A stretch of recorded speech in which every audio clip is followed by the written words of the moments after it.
Bonjour tout le monde. Donc, c'est ça, Madame. Merci, Madame Gagnon. Merci, Madame Madame Joanne, de cette belle salle, de ce bel accueil. Je travaille aussi au Centre d'excellence sur le vieillissement de Québec. C'est à l'hôpital Saint-Sacrement pour vous situer. C'est un projet, c'est un travail très extraordinaire que j'ai à faire. C'est que moi, je viens du soutien à domicile, donc je connais un peu plus les personnes aînées, mais on va parler aussi des personnes en perte d'autonomie, des personnes plus vulnérables. Donc, je ne sais pas si vous avez déjà entendu parler d'une loi de la lutte à la maltraitance envers les personnes aînées et les personnes vulnérables. L'avez-vous déjà entendu parler? Non? Oui? Un peu? Donc, on va en parler dans cette présentation-là parce qu'on a une loi DPJ, protection de la jeunesse de 0 à 18 ans, et maintenant, on a une loi qui protège tous les adultes en situation de vulnérabilité. C'est quelque chose de vraiment important. Cette loi-là, elle a mûri, elle a pris des années avant de sortir, mais elle existe depuis 2022. On va garder les questions pour la fin. Par contre, si vous avez une question en tête ou un commentaire, puis vous vous dites, si je ne la pose pas ou si je ne dis pas ce que j'ai à dire, ça va me rester dans la tête tout le long, n'hésitez pas. Faites-moi un petit signe, là, puis ça va me faire plaisir de vous entendre. Est-ce qu'on est prêt à commencer? On y va. Bonjour tout le monde qui est à la maison. Un beau bonjour à vous. Donc, l'objectif aujourd'hui, c'est mieux comprendre la maltraitance et la bientraitance, savoir de quoi on parle, donner des définitions, même si on ne trouve pas souvent que c'est très, très intéressant, les définitions. Pour bien connaître un sujet, pour lutter contre, il faut savoir de quoi on parle. Donc, on va regarder qu'est-ce que la maltraitance, qu'est-ce que la bientraitance.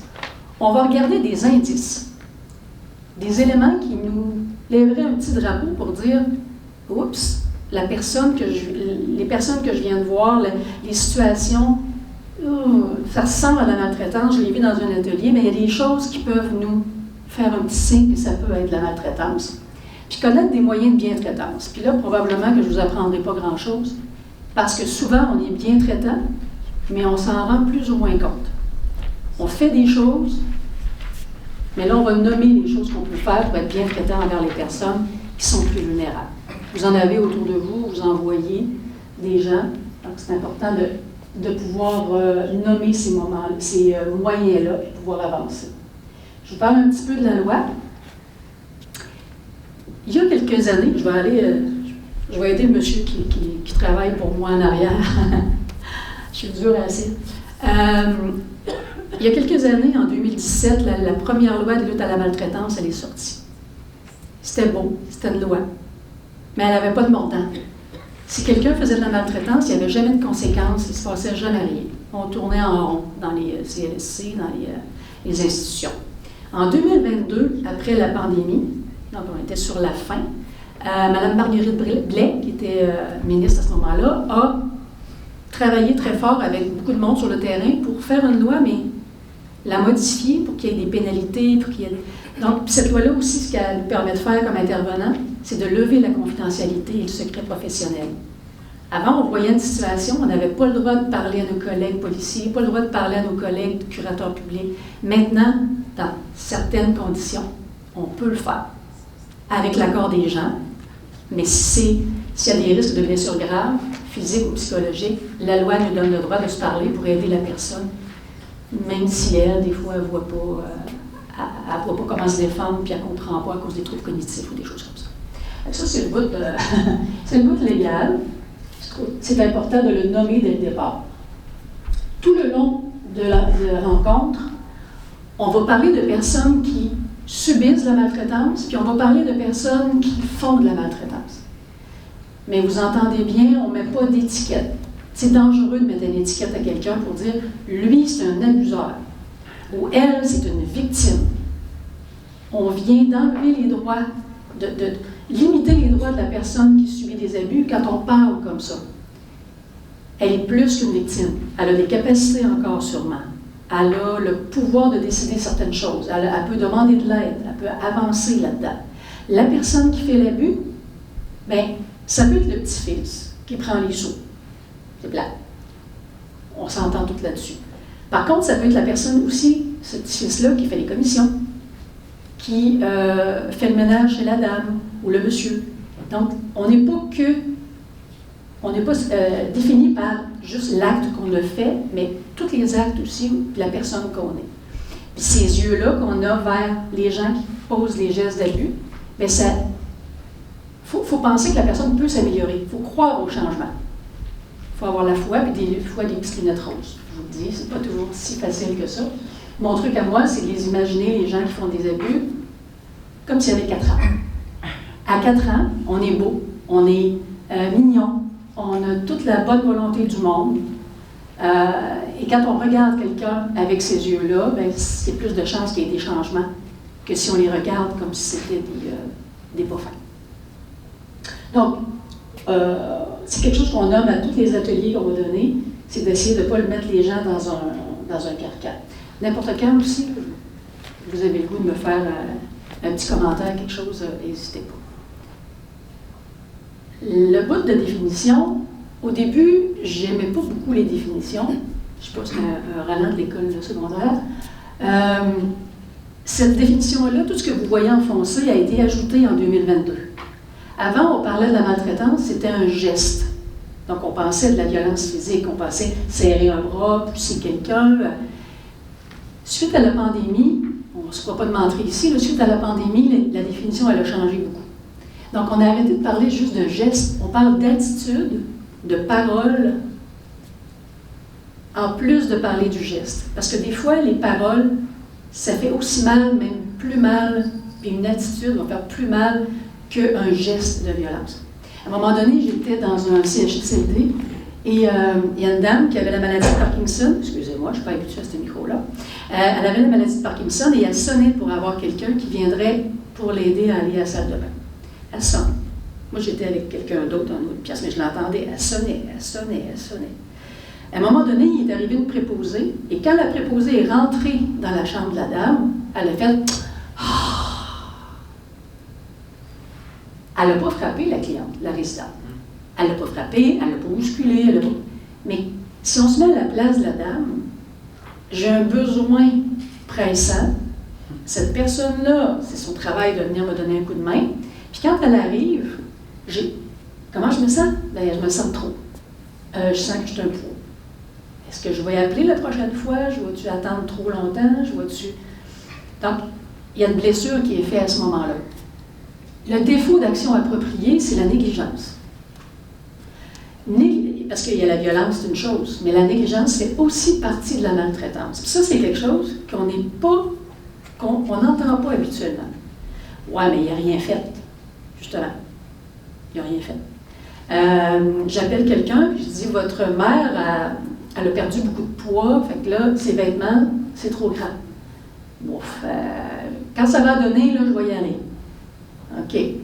On n'a pas bien d'argent pour ça, fait qu'on regardera là, si c'est possible ou pas. Là. C'est pas bien grave que je sois lousse un peu dans son air. Des lunettes. Ouais, mais les lunettes, elle est rendue à 92 ans, elle n'écoute même pas TV. Puis justement, monsieur, elle ne regarde pas TV parce qu'elle ne la voit pas. Il faudrait peut-être ajuster là, les lunettes. Il faut donner des soins. Cette négligence-là, on pense toujours à CHSLD, RPA, mais les familles aussi, sans s'en rendre compte. Souvent, vont faire de la négligence, justement, envers les gens de qui ils devraient prendre soin. Ça se passe en relation avec une personne. Ça, c'était l'ancienne définition.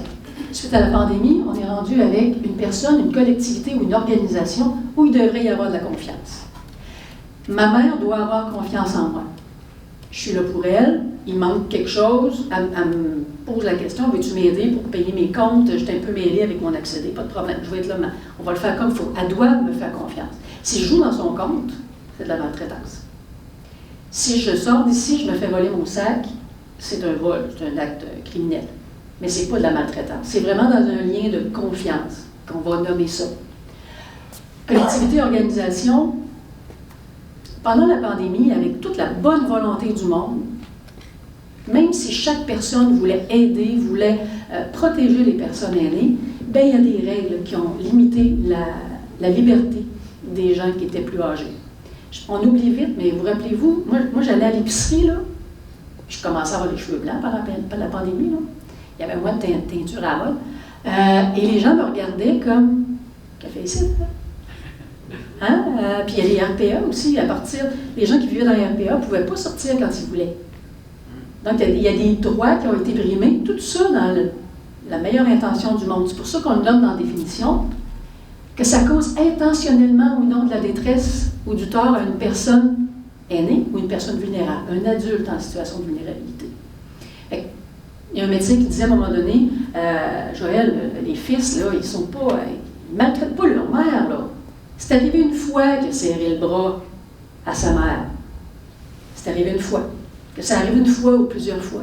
Que ce soit intentionnel ou non, j'ai perdu patience, que ça reste de la maltraitance. C'est certain qu'on ne va pas agir de la même manière avec quelqu'un qui me dit « Joël, je suis brûlée, j'ai besoin de répit, je viens de serrer les bras de ma mère, je ne me reconnais pas, aide-moi. » C'est une chose, oui, on se relève les manches, on va trouver un moyen, on va faire des répits, on va trouver des trucs. Puis il y a des gens, par contre, qui vont intentionnellement faire du tort. Ma mère n'a pas besoin d'argent, là. C'est normal que je fasse refaire la toiture de ma maison. De toute façon, si jamais, à un moment donné, elle n'a plus d'argent, c'est pas grave, elle ira en CHSLD. Ouais, mais votre mère, elle dit que ce qu'elle préfère, c'est rester ici parce qu'elle aime ça, cette résidence-là, c'est fait des amis. Ouf. Donc, on voit qu'il y a des abus de ce côté-là. Il faut que ça cause un tort. Parce que des fois, on a toute la définition, puis on arrive à la fin, puis on n'a pas de tort. J'avais une madame, je donne beaucoup d'exemples parce que c'est plate une définition, mais il y avait une madame qui était une dame qui avait eu un bar. Et elle avait le droit à aimer les hommes. Elle aimait beaucoup, beaucoup les jeunes garçons, bien beaux, bien fins. Mais elle était rendue à la retraite. Et là, la famille fait une demande au CLSC. Bien là, notre mère est en train de dilapider l'argent de son héritage de notre père parce qu'il y a des jeunes hommes qui viennent, elle prend une bière avec eux autres dehors, puis elle leur donne de l'argent, puis c'est sûr qu'eux autres, ils ne la remboursent pas. Là, puis. J'ai été voir la dame. En rentrant, elle m'a dit « Moi, je sais pourquoi tu es là, la belle. » Ah oui, pourquoi? Mes enfants ont peur à leur héritage. Okay. Moi, j'ai toujours aimé ça prendre un verre avec des garçons. Regarde, j'ai mon carnet, j'ai tous les montants marqués dessus, puis lui, il me rembourse tout le temps. L'autre, il veut me rembourser, ça ne marche pas à moitié. Puis lui, il me rembourse jamais. Puis je m'en fous. Je fais bien ce que je veux avec mon argent, c'est moi qui l'ai gagné. Je fais, oui. Je me dis, cette dame-là, elle sait exactement ce qu'elle s'en va. Elle me dit, j'ai pas de compte en retard, je paye mes affaires, puis c'est moi qui choisis ce que je fais avec mon argent. Là, je cherchais le tort, là. À part à la famille, je ne voyais pas le tort. Puis ma cliente, c'était la dame. Puis tout le monde a le droit de prendre des mauvaises décisions. Que tu aies 20 ans, 40 ou 80. J'ai bien peur que c'est un droit que tout le monde a de prendre des bonnes ou des mauvaises décisions. C'est nous autres qui décident. On a le pouvoir. Ça va pour la définition? Ben, moi, j'aurais peut-être une question. Oui, madame. Elle arrive vite, mais mettons, tu as une problématique de santé, tu sors de l'hôpital, tu es chez vous, et tu voudrais avoir du soutien à domicile. Oui. Tu le demandes, puis ça prend un temps fou avant que tu l'aies. Est-ce qu'on considère ça de la maltraitance? C'est la question de Mme Gagnon, c'est on va à l'hôpital, on sort, on demande du soutien à domicile, puis ça prend un temps fou. Est-ce que c'est de la maltraitance? C'est une très bonne question parce qu'on dit que ce n'est pas intentionnel. Non. Par contre, avec cet exemple-là, quand on part de l'hôpital, on va dire dans quelles conditions ça en est, quand on part de l'hôpital, en temps normal, il devrait y avoir une infirmière de liaison qui fait une référence au CLSC pour dire « Madame, monsieur, va sortir, va avoir besoin de pansement, va avoir besoin de ci, de ça, de ça. » Si c'est bien fait, il n'y a pas de temps d'attente quand on sort de l'hôpital. Donc, il y a peut-être un manquement d'un employé, ce serait à voir. Si c'est un employé, ce n'est pas de la maltraitance organisationnelle, mais de la maltraitance en négligence d'un employé qui n'a pas fait le travail qu'elle aurait dû. Puis là, on va entendre des excuses, puis il y en a des excuses. On n'était pas assez, j'étais surmenée, les gens, je faisais la job de 3 personnes. Donc, on ne cogne pas sur cette personne-là, mais l'idée, le levier qu'on a pour être bien traitant, c'est de faire un appel au commissaire aux plaintes et à la qualité des services, qui est Mme Elisabeth Robert avec son équipe. On peut faire un signalement et on dit, cette dame-là, quand elle est sortie, elle n'a pas eu les services du soutien à domicile, ça ne s'est pas parlé, ça n'a pas avancé. Le travail de Mme Elisabeth, je ne sais pas pourquoi je l'appelle tout le temps Edith, Mme Elisabeth Robert, c'est de dire, attention, OK, on a 3 commissaires aux plaintes dans la région de Québec. On a Mme Robert qui est au CHU de la capitale nationale. On a quelqu'un au CHU. On a 3 commissaires. L'IUCPQ, donc l'ancien hôpital Laval, moi j'ai encore les mêmes appellations. On a le CHU de Québec, Saint-Sacrement et un autre hôpital, je pense que c'est Enfant Jésus. Et on a aussi le CHU de la capitale nationale. Donc on a les 3, puis ils se parlent. 3 entités à ce niveau-là qui se parlent régulièrement, c'est vraiment merveilleux. Donc, Mme Robert peut lâcher un petit coup de fil au commissaire aux plaintes de l'hôpital en question pour dire « Peux-tu aller voir qu'est-ce qui s'est passé, ça ne s'est pas fait? » Donc, à ce moment-là, ils vont parler parce qu'on entend tout le temps « commissaire aux plaintes ». Mais il ne faut pas oublier la dernière partie de cette appellation-là, c'est à la qualité des services. C'est ça le but, c'est d'augmenter la qualité des services. Il ne faut pas hésiter de les appeler et de faire le signalement. D'abord, c'est complètement anonyme. Votre nom ne sortira jamais. Ça peut être un employé qui l'a fait, ça peut être quelqu'un de la famille, ça peut être la QDR, ça peut être moi, j'en fais souvent. L'objectif, c'est de faire cesser la maltraitance, la négligence, puis la personne la plus haut placée de l'hôpital va aller voir justement qu'est-ce qui s'est passé. Si elle se rend compte qu'il y a une personne qui fait un job de 3, bien là, elle va pouvoir dire, attention, qui peut faire quoi, comment on peut aider cette personne-là pour qu'elle soit capable de le faire. Fait qu'il ne faut pas hésiter de faire l'appel. Très bonne question, Mme Ladman. Ça nous fait réfléchir aux moyens qu'on a pour faire avancer les choses. On a 7 types de maltraitance au Québec, ça fait bizarre de dire ça, là, mais selon les pays, ils vont en avoir 6, ils vont en avoir 8, ça dépend comment on les appelle, mais en gros, on ne réinvente pas la roue parce qu'on change de pays. Donc, on a ces 7 types-là, et la violation de droit est au milieu, parce que dans tous les autres types de maltraitance, on a de la violation des droits. Donc, on peut avoir un type de maltraitance qui est très rare. D'habitude, il y en a 2, 3, 4, 5, 6. J'ai connu un monsieur, il y avait les 7. Il y avait les 7 de monsieur. Ouais, mais il a eu une belle fin de vie, 2 ans, bien tranquille, sans aucun type de maltraitance. Mais il n'a pas eu facile. Donc, la maltraitance psychologique, c'est des paroles, des gestes qu'on va dire qui vont blesser. La maltraitance physique, c'est celle qu'on va avoir. Là, je vais faire attention parce que j'ai d'autres détails à vous donner. Je vais passer celles-là, on les a nommées, puis je vais les regarder plus individuellement tantôt avec des exemples. Un petit côté statistique, on va dire, elle est rough, la madame. En 2019, au niveau du Canada, il y a eu un sondage qui a été fait auprès des gens âgés de 65 ans et plus qui vivaient à domicile. Ça a été fait au téléphone. Donc, on a trouvé un 6% des gens qui ont dit avoir vécu dans les 12 derniers mois de la maltraitance. C'est pas vrai. C'est pas vrai. Parce qu'on a appelé des gens chez eux, autonomes. Est-ce que ma fille qui prend mon argent est à côté de moi quand le téléphone sonne? Je n'irai pas dire qu'elle me vole mes sous. Là. Elle est à côté de moi. Non, moi, la maltraitance, je n'ai jamais vécu ça. Parfait. Ils n'ont pas appelé dans les CHSLD, ils n'ont pas appelé dans les résidences intermédiaires ni dans les RPA. Donc, c'est sûr. Puis, à part les gens qui n'osent pas le dire, c'est sûr qu'on est plus autour d'un 15% à peu près de gens qui vivent la maltraitance. Puis, dans l'ouest du pays, ils ont fait un autre sondage aux employés de CHSLD et ils leur ont expliqué c'était quoi la maltraitance. Parce que c'est pas juste de frapper quelqu'un, il y a plein de nuances. C'est quoi la négligence? Et ils ont demandé aux employés qui a déjà fait de la maltraitance, c'était vraiment anonyme, envers une personne aînée ou vulnérable dans les 12 derniers mois. Et on avait un chiffre de 46% qui ont posé des gestes de maltraitance. Donc, c'est pas tout le monde qui est capable de se lever à la main et de dire « j'ai maltraité quelqu'un ». Puis il faut dire aussi qu'on ne se lève pas le matin en disant « tiens, moi, maltraité du monde ». Souvent, les gens ne se rendent pas compte de ce qu'ils font. C'est pour ça qu'on voit le non intentionnel. D'où l'importance de parler. Donc, il y en a beaucoup plus que ce qu'on parlait. Puis, ça, c'est 2019 aussi, avant la pandémie.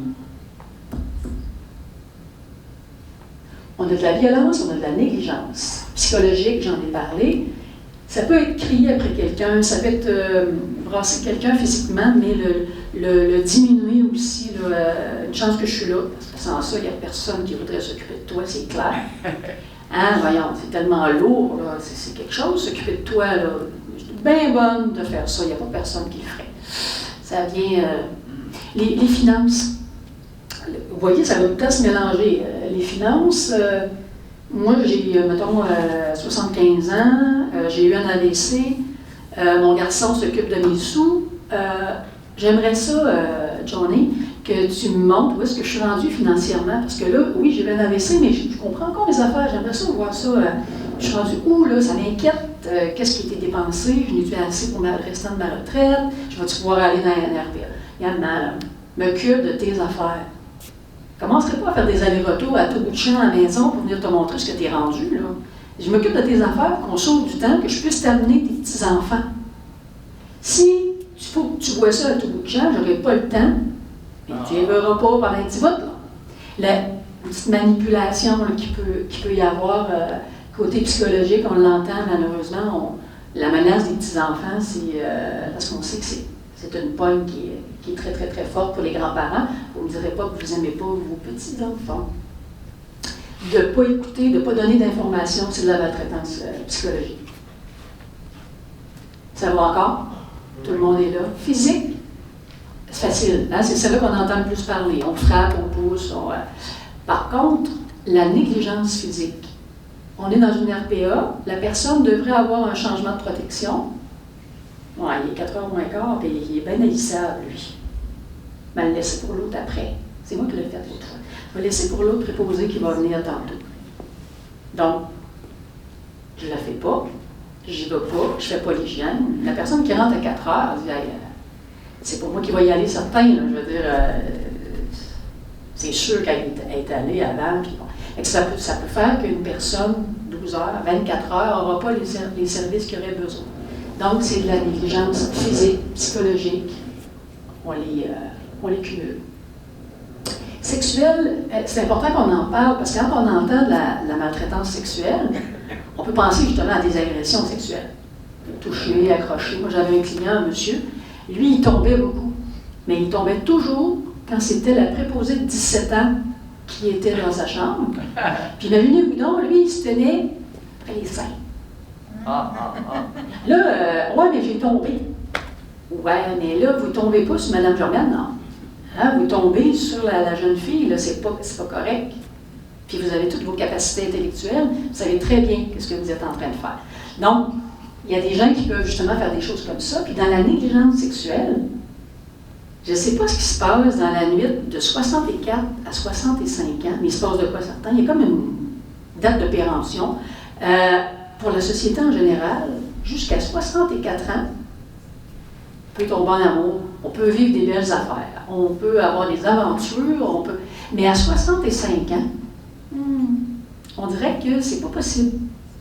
On ne pense pas que les personnes plus âgées peuvent avoir une sexualité.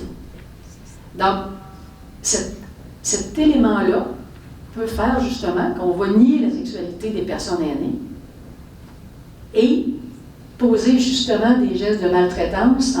Je vous donne un exemple concret. J'ai à un moment donné, j'étais dans une résidence et à 8 heures, toutes les portes ouvrent. Eux autres, c'est le contraire. Là. Ils niaient pas, ils pensaient que tout le monde le faisait, mais de tout mettre les gens dans le même panier. Donc, pourquoi toutes les portes ouvrent? Est-ce qu'il y a un test de feu, puis personne ne me l'a dit? Non, c'est parce que nous autres, on ne veut pas que ça se passe ici. Ça se passe ici. Bien, on ne veut pas que les gens aillent d'une chambre à l'autre, parce que, oui, mais on est dans un endroit semi-autonome. Est-ce que dans un HLM où il y a des gens de 50 ans, on ira ouvrir toutes les portes au cas qu'il y ait des colleux qui se fassent? On s'enverrait promener probablement. Donc, on n'a pas à le faire parce que les gens sont un peu plus âgés. Fait qu'au bien, on se dit que tout le monde peut le faire, puis ça nous met mal à l'aise, on ne veut pas gérer ça. Ou bien, on peut se dire que ça n'existe pas. Puis si ça n'existe pas, bien, ça met les gens en danger. Parce que quand on a l'Alzheimer ou une maladie connexe, qu'on est dans une RPA, et que tout le monde pense qu'il n'y a pas de sexualité possible, bien, ça ouvre la porte à ce qu'il y ait des abus. Que quelqu'un peut abuser, justement. Pas de questions encore jusqu'à maintenant? Matériel financier. Bon, on voit plein de publicités à la télé, on voit plein de choses. Ce que j'ai le goût de vous jaser, c'est que ça peut être aussi de faire des papiers, ça peut être faire des mandats en cas d'inaptitude. J'ai une famille où on avait 4 mandats pour chacune des deux personnes du couple.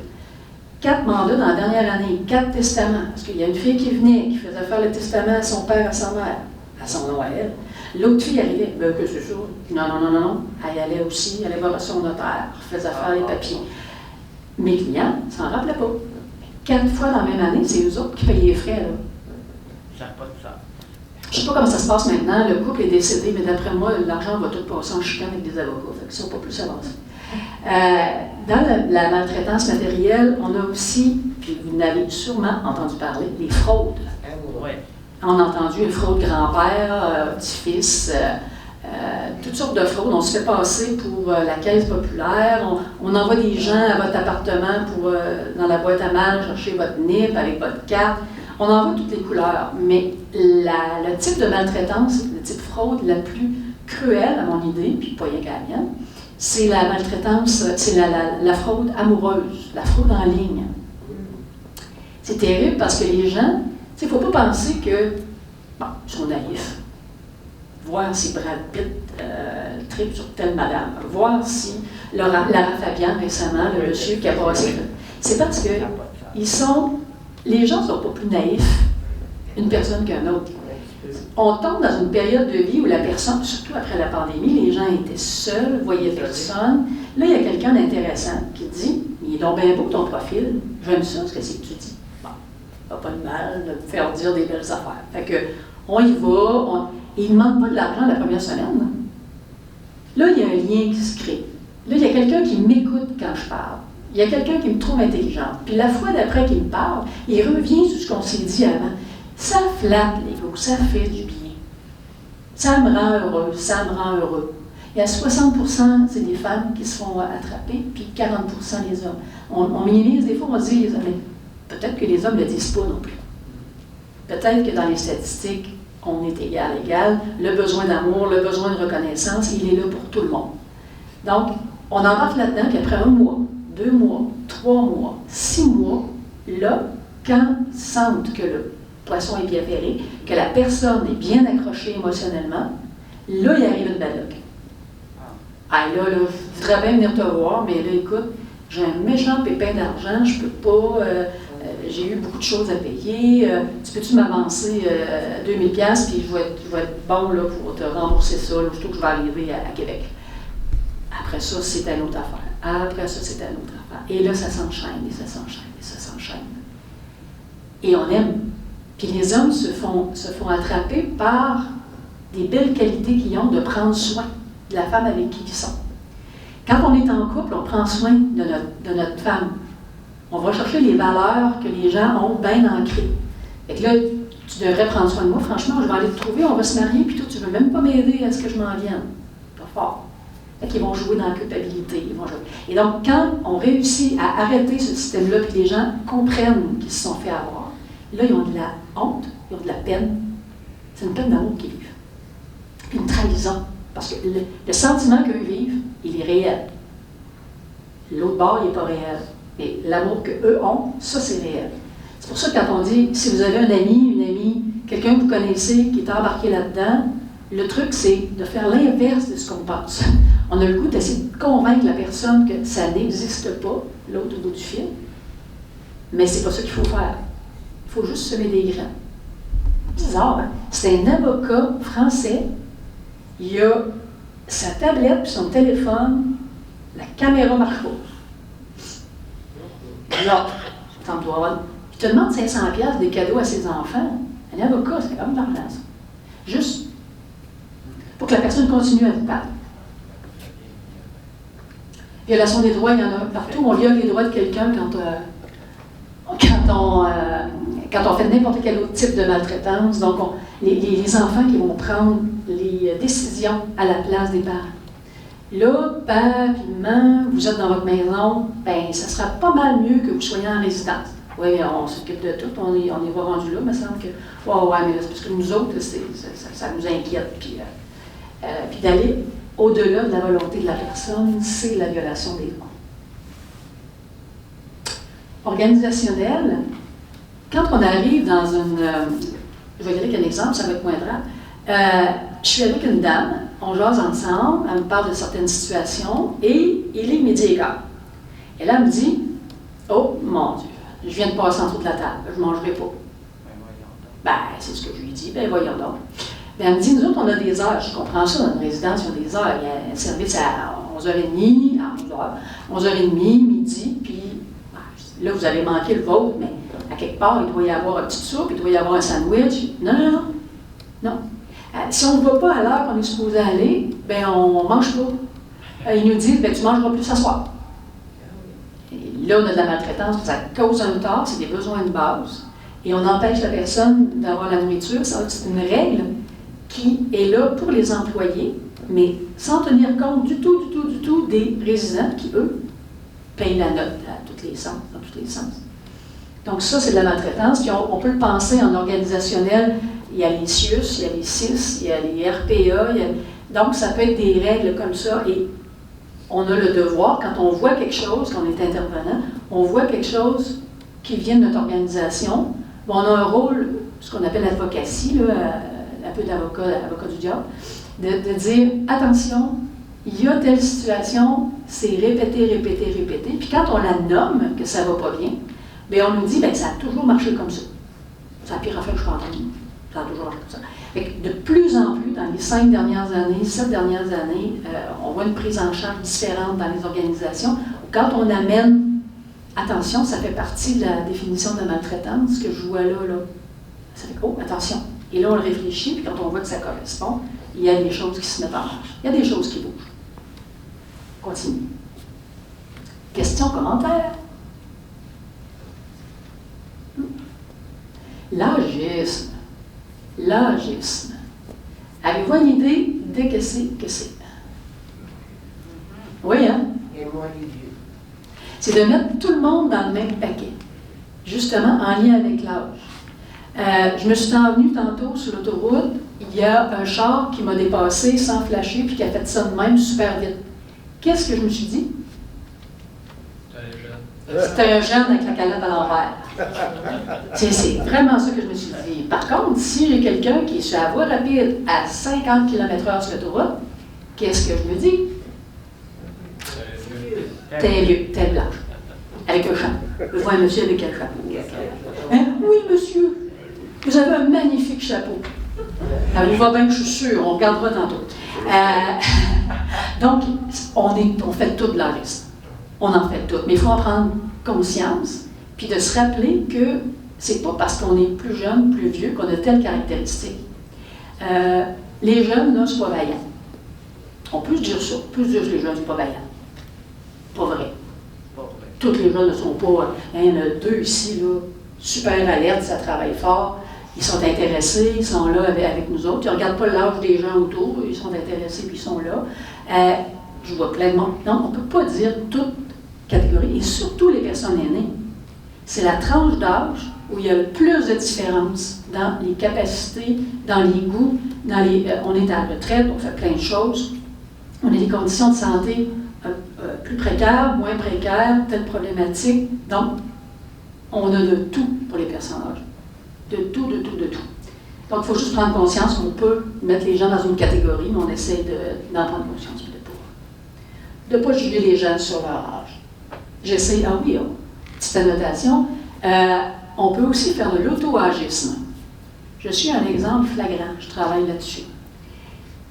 C'est de se mettre de côté nous-mêmes parce qu'on est plus vieux. À partir du moment où j'ai eu des cheveux blancs, les gens ont commencé à réagir différemment. Là, j'étais plus Joël qui travaille au soutien à domicile depuis 22 ans. J'étais quelqu'un avec une expertise. J'ai trouvé ça le fun. J'ai trouvé ça plaisant. Mais de mon côté à moi, ce que ça a fait, mes cheveux blancs, c'est, oui, on me forme peu à la porte d'en face. Je trouve ça génial, mais c'est vrai, ça marche, c'est le fun. Les messieurs et les madames, même les femmes plus jeunes que moi me tiennent la porte.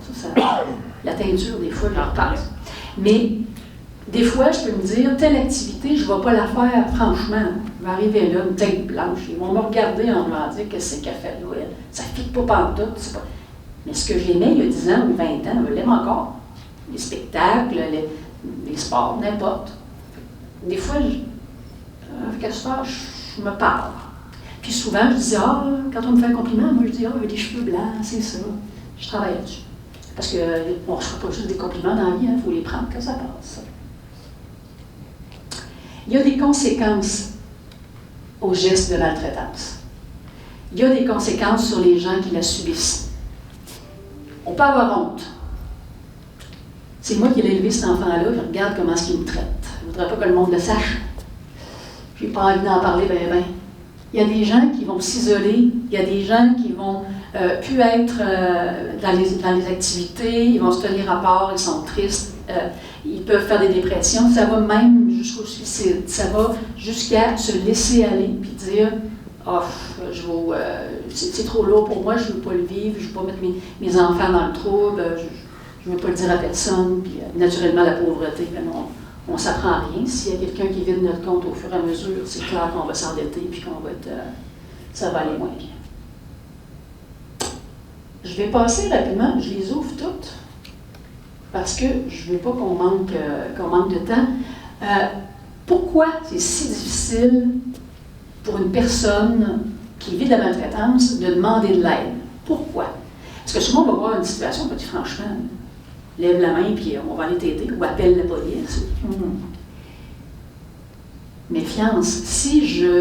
Si moi je dis à mon amie Martine que mon enfant me maltraite, qu'est-ce qu'elle va faire avec ça? Elle va-tu mettre le trouble dans la famille? Elle va-tu aller appeler la police? Moi, je ne veux pas que mes enfants aient du trouble. Je veux que ça arrête. C'est tout ce que je veux. Donc, la méfiance envers, si j'en parle, qu'est-ce qui se passe? La peur de perdre des liens.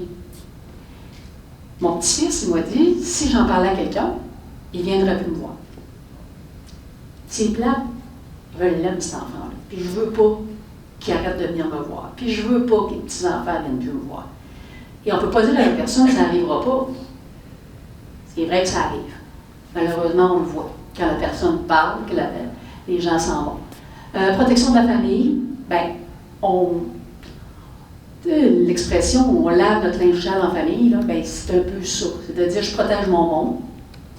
La honte, la culpabilité, la tristesse. Si je suis en perte d'autonomie, si j'ai la maladie de Parkinson, la SLA ou quelque chose, et que je ne peux pas parler, comment je fais pour dire qu'il y a quelqu'un qui me peine sa résistance? Je ne peux pas le dire, c'est pas facile. Le jugement des autres, la méconnaissance. Si je ne sais pas c'est quoi la maltraitance, si je ne connais pas les ressources disponibles, je ne vais pas demander de l'aide. Donc, c'est tous des éléments qui nuisent à justement la résolution des situations de maltraitance. Comment on peut aider? On va embarquer dans le positif avant que tout le monde tombe en dépression majeure. Comment on peut aider? C'est en ouvrant l'œil. On appelle ça les lunettes de la maltraitance, mais on va voir des indices et on va essayer de mettre l'accent là-dessus et essayer d'accompagner la personne pour lui donner un coup de main. On va être attentif au changement de comportement. Ça peut être pour autre chose que quelqu'un change de comportement, mais si vous avez quelqu'un dans votre entourage qui est toujours bien mis, un monsieur toujours bien mis, le beau chapeau, le foulard, toujours bien lavé, et qu'à un moment donné, chaque fois que vous le voyez, il est tout délabré, il ne s'est pas lavé depuis 3 semaines, complètement, il a l'air triste, il y a tous les changements de comportement. Il va se mettre à être plus en colère, d'habitude, il est tout le temps de bonne humeur, il fait des blagues. Ça peut être autre chose, mais ça peut aussi être de la maltraitance, puis il garde ça en dedans, et il ne va pas bien. Donc, on peut demander à quelqu'un, ça va-tu? Il est prêt à parler ou il n'est pas prêt à parler, mais on aura tendu une perche. De ne pas se laver, les conditions de vie. Vous êtes dans une RPA ou dans un milieu de vie collectif, HLM, coopérative ou n'importe, et vous avez des activités. Bon, l'activité, c'est qu'on va à la cabane à sucre ce printemps, puis bon. Ouais. Le monsieur ou la madame va dire, moi, cette année, je ne vais pas, ça ne me tente pas. Ben voyons, à tous les ans, tu viens. À tous les ans, c'est ton brigodon, tu n'arrêtes plus, puis bon, c'est ta fête dans l'année. Non, ça ne me tente pas. Quand il nous manque de l'argent, on trouve des trucs pour dire, je n'irai pas à telle activité, je ne ferai pas telle chose. J'ai entendu une dame, à un moment donné, qui me disait, j'étais chez elle, en soutien à domicile, et elle a pris le téléphone, elle a répondu au téléphone, et elle a dit à la personne, non, pas cette semaine. Elle a fermé. Je peux-tu vous demander, c'est pas de mes affaires, là, mais de caisser pas cette semaine? Ah, elle dit c'est la pharmacienne. Vous avez commandé quelque chose? Qu'est-ce qui se passe? Elle dit, c'est mes médicaments. Mais pourquoi vous sautez une semaine? Ouais. Ben, c'est parce que mon garçon, il est venu en fin de semaine, puis là, on est dans le trouble, on ne peut pas payer le loyer, puis on ne peut pas payer les médicaments cette semaine. Il va falloir attendre d'essayer de trouver un moyen dans la famille pour en emprunter, puis être capable la semaine prochaine probablement d'avoir les médicaments. Fait que des fois, juste à dire, poser une question, puis on peut voir que la personne nous tend une pêche. Donc, je ne peux pas sortir, je ne peux pas faire des choses. Vous aimez, la personne aime beaucoup les activités, elle se tient à l'écart, elle regarde les autres avoir du plaisir, ou tout le temps de bonne humeur, et à un moment donné, elle se choque après les gens. Tous les changements, dans le fond, que vous allez voir, ça peut... Êtes-vous prêts pour un petit film? On va s'aider un petit peu. J'ai un petit film, j'aimerais ça que vous me disiez ce que vous en pensez après. OK.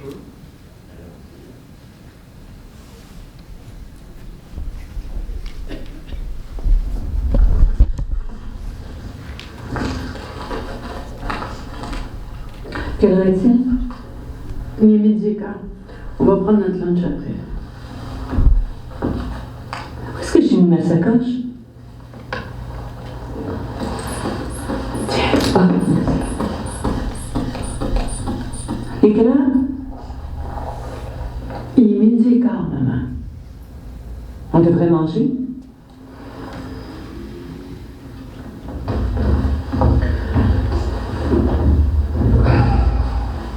Voici les ressources dont je vous ai parlé pour les personnes ayant des pertes cognitives.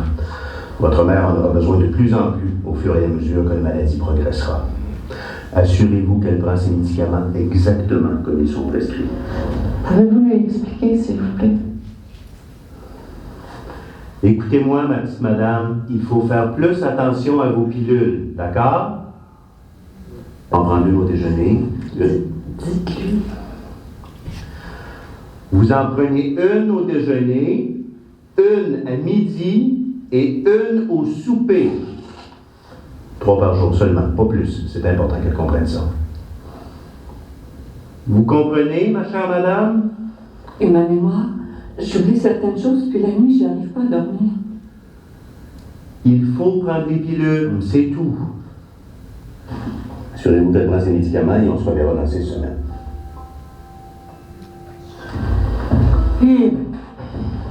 C'était très utile, ça.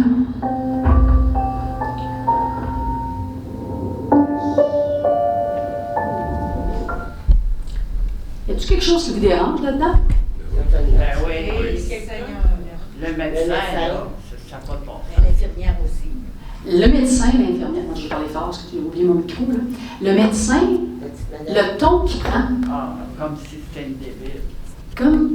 comme si le fait d'avoir les cheveux blancs, elle est un peu plus âgée, je ne vais même pas remarquer que c'est les cheveux blancs, mais elle est un peu plus âgée qu'elle est sourde. Ben, ça ne veut pas dire. Elle parlait avec sa fille avant, mais elle n'était pas sourde. Vous avez vu autre chose? La fille, vous trouvez qu'elle... Elle devenait impatiente. Ouais. Il y a les proches aidants, là, on voit une partie, on voit qu'elle est au travail, au téléphone, on voit qu'elle est prise.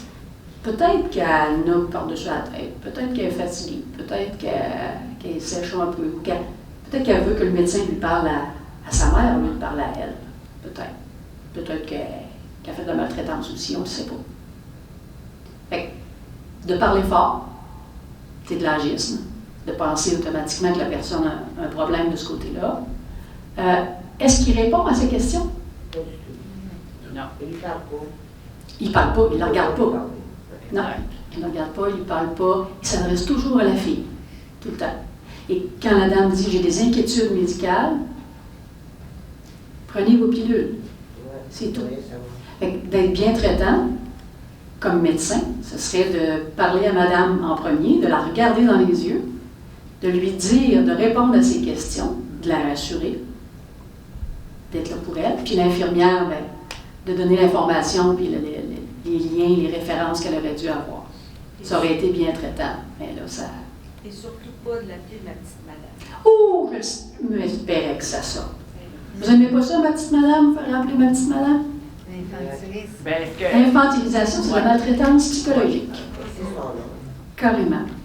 Sexiste.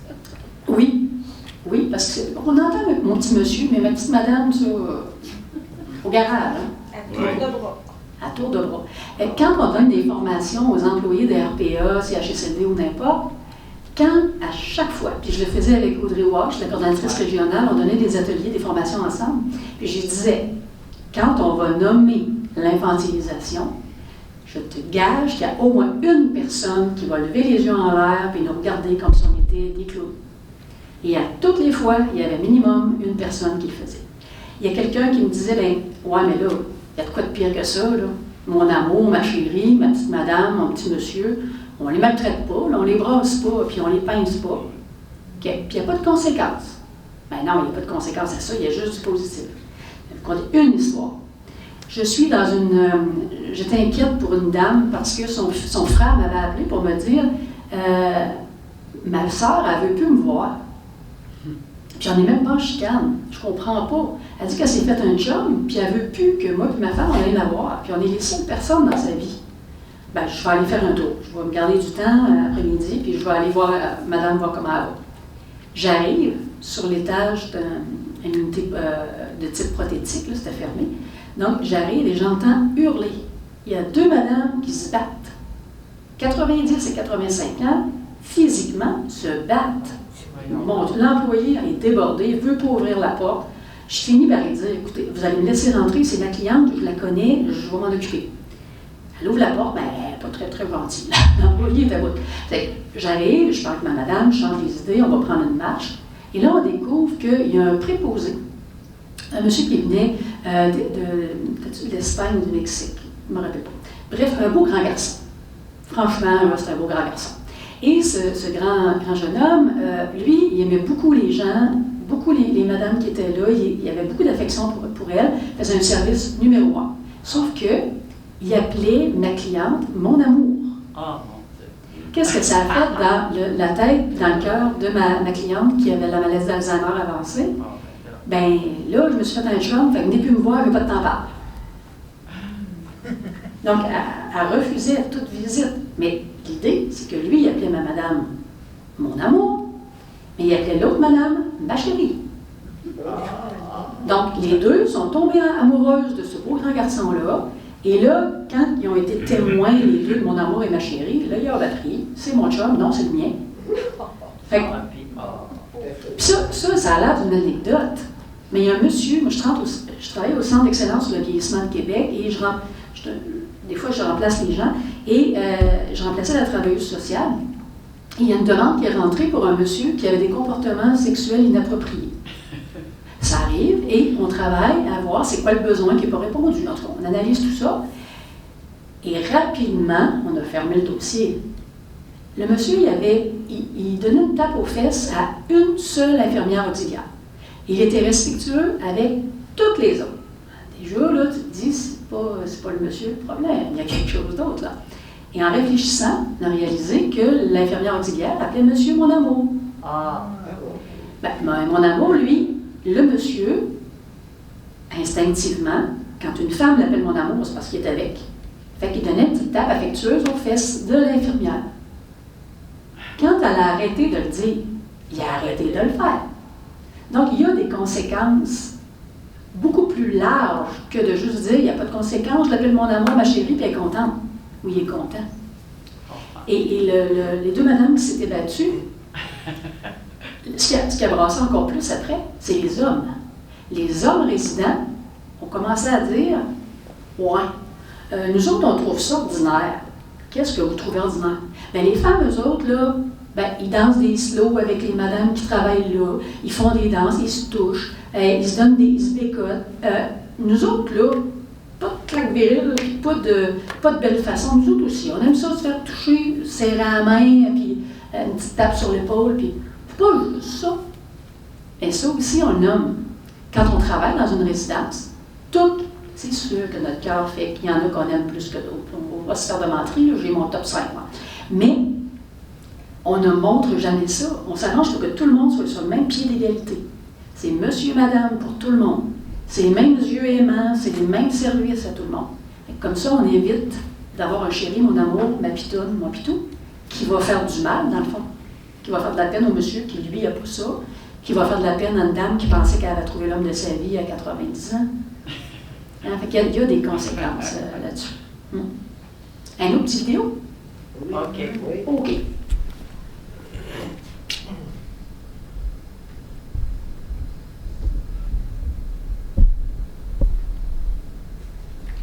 Petit-fils.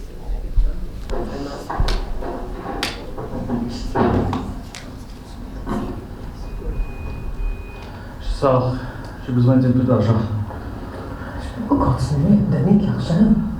Mamie, si tu me donnes pas, tu sais bien que je vais trouver ailleurs. Promets-moi que c'est pas pour la drogue. J'ai déjà dit que j'ai arrêté ça. T'imagines toujours le pire, toi. J'ai besoin d'argent pour ton arrière-petite-fille. Pourquoi faut-il avoir cette compensation à chaque fois? Alors, c'est la dernière fois. C'est tout? Allez, mamie. Je sais bien que t'as encaissé ton chèque hier. Aïe, aïe, aïe.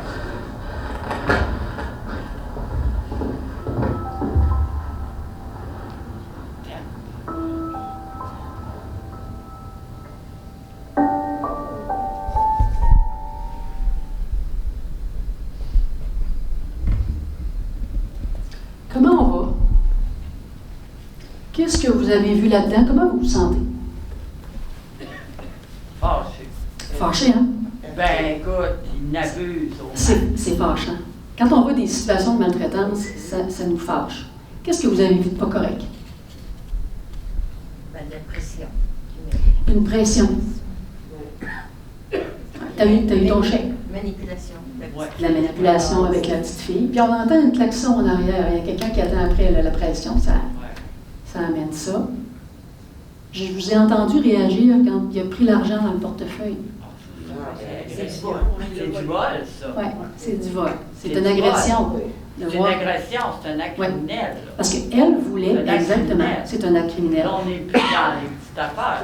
Non. Parce que la première chose, il met de la pression, il réussit à avoir peut-être 40-60 $. Il remet de la pression, mais quand il voit que ça ne va pas à son goût, il lui arrache le portefeuille des mains et il prend tout ce qu'il a à prendre. C'est un acte criminel. Ben oui. Oui. Exact. Voyez-vous autre chose? Probablement qu'il ment aussi, il se drogue peut-être aussi. Sûrement, on a parlé de drogue. Lui. Il dit que non, mais tu sais. Monsieur? Puis c'est comme là, sa petite fille. De nommer la petite fille, hein, ça vient chercher les émotions. Puis là, comment on pourrait agir avec la dame si c'était notre amie, notre voisine? Moi, je dirais de ne pas mettre tout son argent dans son portefeuille, là, en tout cas. Trouver des trucs. Ça, je me dis. Trouver des trucs pour ne pas avoir trop d'argent sur elle, c'est pas fou pantoute. Parce qu'elle avait eu son chèque. Elle avait eu son chèque hier. Ouais. Il sait. Avertir. Vous savez qu'il y a des moyens avec les caisses populaires, on peut avoir, les banques, je ne sais pas probablement, mais les caisses populaires, on peut prendre une entente.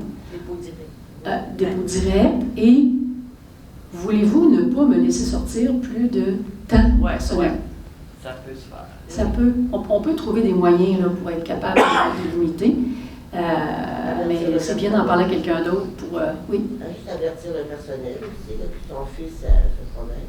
Arrêtez d'avoir honte ou cacher ça. Là, puis, Parce que si on dit quelque chose comme ça à la caisse, ils vont demander d'être justement, de venir tout seul pour pouvoir se parler. Il y a quelques années, on donnait des formations aux caisses populaires. Maintenant, ils ont monté leur formation eux-mêmes. Puis ils montrent quelque chose de vraiment, vraiment, vraiment bien là, pour aider les gens. Ils vont contacter avec l'autorisation de la personne le CLSC, le CIUS, pour dire Madame accepte ou Monsieur accepte d'avoir de l'aide de votre part. Ou si la personne a des troubles cognitifs très avancés, ils vont faire un signalement au commissaire local aux plaintes pour dire on a une dame qui est venue ici. Elle ne comprend pas ses affaires, puis son petit-fils attend dans le char, là, puis madame n'arrête pas de regarder s'il est là, puis on ne peut pas y parler tout seul, on est inquiète. Pouvez-vous essayer de faire un petit ménage là-dedans, voir qu'est-ce qui se passe, puis comment on peut faire pour la protéger du mieux qu'on peut? Là? As-tu un régime de protection? Il y a beaucoup plus de choses qui bougent. Il y a quelque chose qui n'est pas sorti. Je suis contente, vous êtes bon. Il y a deux manières de réagir, comme des réflexes, à cause des émotions qu'on a eues.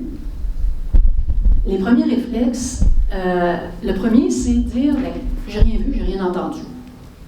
Quelqu'un d'autre s'en occupera. Ça se peut, on se sauve. L'autre moyen, l'autre réflexe qu'on peut avoir, c'est de se positionner en sauveur. D'aller voir la dame, de dire, hey, ça se peut-tu? La prochaine fois que ton petit-fils vient, là, tu me le diras, puis moi, je vais lui parler dans le casque, puis je vais lui dire que ça ne se fait pas une affaire de même. On pense bien faire. Si vous avez des petits-enfants ou des enfants, vous allez vous dire, ouais, on a parlé tantôt de méfiance, on a parlé de... J'en parlerai plus à elle, là, ou à lui.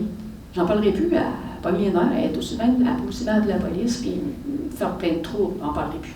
Tandis que quand on dit, ben, t'as pas des trucs, comment tu vas, qu'est-ce que ça te fait vivre, tu veux-tu un coup de main, si jamais tu veux de l'aide, ben, il y a des ressources, d'ailleurs, on va en parler, des ressources, là, on va vous laisser ça disponible après, là, j'ai amené des pamphlets. Il y a des moyens d'aider les gens, mais personne n'a eu ce réflexe-là. Bravo. Comment on peut aider?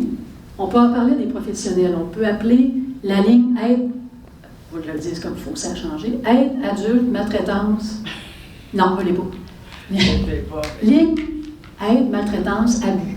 En tout cas, dites-vous que tous ces mots-là existent, mais peut-être pas dans le bon ordre que je l'ai mis. Ça s'appelait l'AAA, maintenant ça s'appelle la LAMA, L-A-M-A-A. Bref, c'est une ligne à Montréal, mais qui dessert tout le Québec. On peut appeler puis poser des questions. J'ai eu une de mes amies, son petit-fils est venu, il manipule, il brasse, comment je peux faire pour l'aider? Avez-vous des trucs? Y a-t-il des organismes? Y a-t-il quelqu'un qui peut me donner un coup de main? C'est des professionnels qui vont analyser la situation puis vous donner des pistes puis des références à voir. Fait que ça, c'est précieux. Après ça, respecter le rythme de la personne. Des fois, on voit une situation, qu'on soit intervenant social, qu'on soit médecin, qu'on soit l'ami, le voisin, puis on se dit, il faut que ça se règle le plus vite possible. J'ai la tristesse de vous dire que les situations de maltraitance qui se règlent vite, là, en 25 ans, j'en ai pas vu. Il n'y en a pas. C'est très, très, très, très rare. Parce que c'est compliqué, c'est des gens qu'on aime, on est mieux d'avancer tranquillement pour pas maltraiter non plus la personne qui se fait maltraiter. Donc, si moi je dis à quelqu'un, si je dis à la dame, bon là, votre petit-fils, il n'y a vraiment pas d'allure, on va essayer de limiter les visites, on va s'arranger pour qu'il y ait tout le temps quelqu'un à côté de vous, on va bloquer votre compte à la caisse, on va... Ça se peut que la personne dise, bien là, vous êtes en train de me nuire plus, là, parce que je ne le verrai plus, parce que... donc, vous m'enlevez mes droits. C'est pas ça qu'on veut non plus, là. Donc, respecter le rythme, parce que la personne, elle va se faire une tête et elle va prendre ses propres décisions.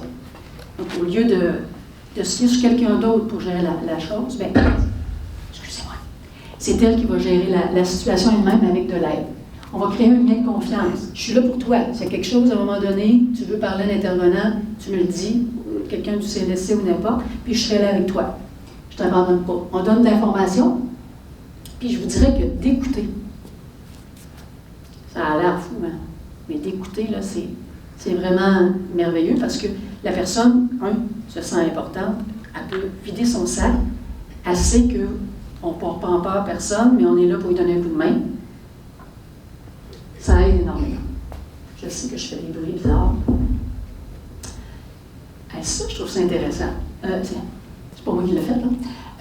Madame Sophie Etier, elle est professeure à l'Université Laval, elle est chercheuse et elle a fait des travaux sur les sources de maltraitance des personnes proches aidantes. Ce qu'elle a été chercher comme information, c'est, elle a demandé aux gens, est-ce que vous vous sentez, vous, qui êtes proche aidant, victime de maltraitance? Et ils ont répondu oui, puis ils ont trouvé 4 sources. La première source, ils se sentent maltraités par les institutions, les organisations, les RPA, les hôpitaux, parce que, j'entendais une dame qui est rentrée, elle a rentré son monsieur en CHSLD, et la première chose qui lui a été dite, c'est « Madame, vous êtes tellement bien occupée de votre monsieur pendant les 17 dernières années, faites-vous-en pas, on va bien en prendre soin, vous n'avez pas besoin de venir bien souvent, là. Laissez-nous aller, on va faire ça, là, puis allez vous reposer. » Mais la dame, elle avait de la peine, puis elle se disait, écoute, c'est moi qui le connais. C'est moi qui sais quoi dire pour qu'il ne se fâche pas, qu'il collabore aux soins. C'est moi qui sais qu'est-ce qu'il aime manger, qu'est-ce qui l'agace. Donc, les institutions se privent de l'expertise des proches aidants, pensant bien faire. On va s'en occuper, nous autres. Mais ce que la personne proche aidante vit, c'est pas ça. C'est un rejet de ses capacités et de ses connaissances à elle aussi. À l'hôpital, c'est la même chose. On fait un plan de soins pour le client, pour le patient, et puis on ne parle pas à la personne qui est proche aidante. Donc, les institutions, l'entourage. Joël, toi, tu travailles dans le réseau de la santé, c'est normal, tu t'occupes de ton père. OK, je l'ai-tu choisi, moi, d'être la proche aidante de. Quand le rôle n'est pas choisi, ça ouvre la porte à la maltraitance aussi. De mettre de la pression, mais tu restes plus proche, c'est normal que ce soit toi. C'est ton ami, elle a toujours été là pour toi, bien c'est normal que tu t'en occupes, c'est à toi de faire ça. Donc, ce sentiment-là d'être maltraité par les amis, la personne qu'on aide, il y en a qui avaient déjà des bons caractères, mais des fois, c'est la maladie qui fait que le caractère de la personne va changer. Ou qu'est-ce que c'est? Tu m'amènes une paire de pantalons bruns. Quand est-ce que tu m'as vu avec un pantalon brun? C'est des bleus que je voulais avoir. Fait 15 minutes, tu es arrivé, tu t'en vas déjà? Ouais, pas fort. Je t'ai dit que je pense que le monde s'occupe bien de moi ici, parce que c'est pas toi qui... Donc, les personnes qui se font aider, souvent, vont maltraiter la personne qui les aide. C'est pas Jojo. Et la personne aidante elle-même. La personne aidante peut dire, ouais, il a raison, dans le fond, je viens pas souvent. Ouais. Je vais arrêter d'aller à la QDR ou aux belles rencontres qu'il y a, parce que dans le fond, ça me prend du temps, je vais aller le voir à la place. Je vais laisser ma job à temps partiel, parce que donc je peux m'appauvrir, je peux me faire du tort à moi-même, je ne vois plus de gens intéressants, je ne fais que des tâches, puis je me maltraite moi-même. J'aime bien ne pas l'oublier de vous en parler à chaque fois, c'est quelque chose dont on ne parlait pas vraiment beaucoup avant. Allez, on va parler de bientraitance. Il y a un fauteuil roulant en haut de cette valeur qu'on ne peut pas l'amener. J'aurais pu prendre les deux madames comme cobayes, mais là, vous êtes loin pas mal, je ne pourrais pas. On imagine qu'on est dans une résidence. Je vous donne un exemple pour vous donner la grande définition qu'on a déjà rapetissée. On est dans une résidence et moi, mon rôle, mettons, c'est d'être préposé ou bénévole, et je vais amener une dame dans le fauteuil roulant parce qu'elle a de la difficulté. On va aller pour le repos, on va aller à la salle à manger. Donc, je vous parle de bienveillance, je vais vous parler de bientraitance pour vous montrer l'écart entre être bienveillant, vouloir le bien de quelqu'un, et de bien traiter quelqu'un. Le premier exemple, c'est de la bienveillance. Je prends la madame, on avance, là, Mme Gagnon, elle arrive, puis elle ouvre la porte pour l'extérieur. Il y a un gros courant d'air glacé qui arrive. Un gros courant d'air glacé qui arrive. Donc, je vais regarder la dame, puis je vais lui dire, « Madame, il fait fret, je vais aller vous chercher une veste dans votre chambre, je reviens dessus. » Ça, c'est bienveillant. La bientraitance, ça va être la même chose. Je pars, je m'en vais avec la madame, et Mme Gagnon a encore laissé la porte ouverte, et le grand vent glacé arrive, et la bientraitance, c'est de dire à la dame, « Oh, pas là, Mme Gagnon a ouvert la porte encore, est-ce que vous avez froid? Est-ce que vous voulez que j'aille vous chercher une veste? Quelle veste vous voudriez avoir? » Ça a l'air de rien. Ça n'a pas l'air... Oui, hein, je suis talente. Oui, tout. Bougez pas. On va jouer après l'habitude. C'est moins photogénique quand on fait ça. Pendant que vous aurez, ce ne sera pas long. Voilà. 1, 2, 1, 2. 1, 2, 1, 2. Ouais. Donc, bienveillance, bientraitance, on se dit, bien là, c'est sûr qu'elle n'a pas maltraité la première fois qu'elle a été portée. Mais quand on veut être bienveillant, bientraitant plutôt, on va prendre ce que la personne veut, pas ce que nous autres, on veut pour elle. Donc, on va l'accompagner, on ne va pas choisir à sa place. Puis ça peut être des tout petits choix qu'on fait faire. Si je fais le même exemple, je vais avec quelqu'un, il y a une salle, je peux demander à la personne, est-ce que vous souhaitez être assis en avant ou en arrière? Ça, c'est de la bientraitance. Fait que les employés qui vont dire, hey, ça prend trop de temps ton affaire. Je leur donne des exemples comme ça, ça ne prend pas plus de temps de poser la question à la personne. On fait le même voyage, puis L'idée, c'est que c'est la personne qui décide. On n'oublie pas que c'est un être humain à part entière, qu'elle soit en CHSLD, tout ça. Donc la dignité humaine, c'est pour tout le monde sur la planète, n'importe quel âge, n'importe quelle condition. Et donc c'est ça, c'est de laisser faire, c'est de donner le choix à la personne, puis d'essayer de s'adapter à elle. Quand on parle de maltraitance organisationnelle, on dit c'est de ne pas s'adapter à quelqu'un. La bientraitance, c'est de dire, vous arrivez en retard pour manger, bien, j'ai une belle petite assiette de sandwich avec une salade possible, avec un petit grain de cheese, avec ci, avec ça. Ça, c'est de la bientraitance. Fait que c'est au-delà de juste être bienveillant. C'est l'exemple que je viens de vous donner. Un jour, je vais parler d'Audrey Walsh. D'habitude, on donne l'atelier ensemble, l'ancienne coordonnatrice régionale qui vient de partir. Un jour, il y a un monsieur, directeur d'un gros consortium de résidences personnes aînées, autonomes, semi-autonomes et en perte d'autonomie, qui vient nous voir et il nous dit j'aimerais ça, les filles, il dit moi, je voudrais faire 1 mois de la bientraitance dans mes résidences. J'aimerais ça que vous veniez donner des ateliers dans toutes mes résidences. Moi, dans ma tête, je me dis c'est impossible. On ne peut pas faire ça, je veux dire, on n'aura pas le temps de le faire. Mais Audrey, plus intelligente que moi, plus vite que moi, dit oui, monsieur, sans problème. Le monsieur est content, puis moi, je me dis mon Dieu, comment je vais faire? Mais, elle dit oui, mais une condition. Une condition.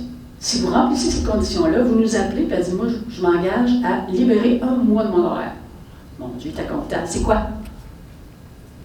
Vous allez demander à tous vos employés de frapper avant d'entrer chez quelqu'un. Première affaire. Okay. Prenez note, frappez. Attendre que la personne vous dise de rentrer avant de rentrer. Parce qu'on va voir dans certaines résidences, c'est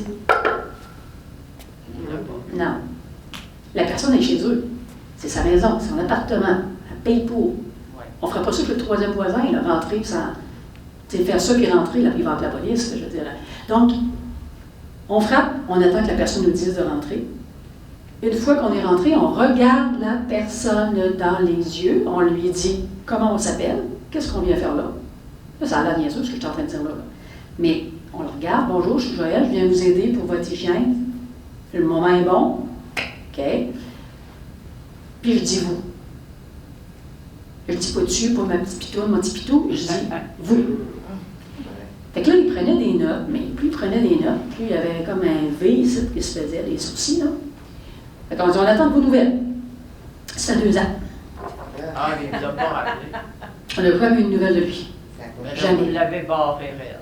Ben non, il a donné plein de trucs. Ouais, mais. Exactement. C'est vous, madame, vous êtes positive. Mais pas que c'est pas. Ben, c'est ça. Exact. On pas tout ça. On a donné, Audrey a donné les trucs de la bientraitance. Ouais. Dans le fond, c'est de la politesse, là.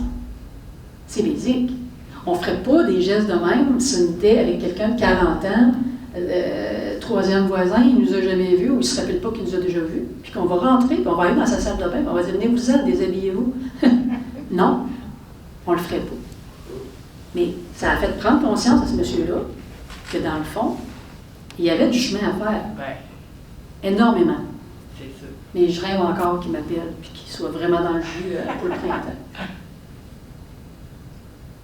Donc, ce qu'on dit aux gens qui travaillent dans les résidences comme ça, c'est utiliser l'humour. Utiliser. Autant qu'il y avait un monsieur, je vais dire c'était où, je ne peux pas le dire, l'hôpital Chauveau, en hébergement, un monsieur génial, super fin. Puis, ce monsieur-là, ben, il était très, très, très avancé dans la maladie, les troubles neurocognitifs majeurs, très avancé, mais il y avait un préposé qui venait le voir. Puis je trouvais ça tellement, tellement beau.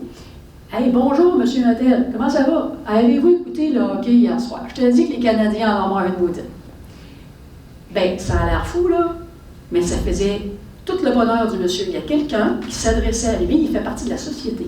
Il s'est passé quelque chose, le monsieur s'en rappelait pas pantoute, puis c'est sûr qu'on ne se trompe pas trop si on dit que le Canadien gagne pas, là, mais que lui, il est arrivé comme ça. L'important, c'est pas ce qu'on dit. Les mots, c'est 7% de la communication. 7%. Ce qu'on va retenir, c'est l'émotion. On va retenir la belle façon, les attitudes, le ton de la voix. Ça va passer comme communication.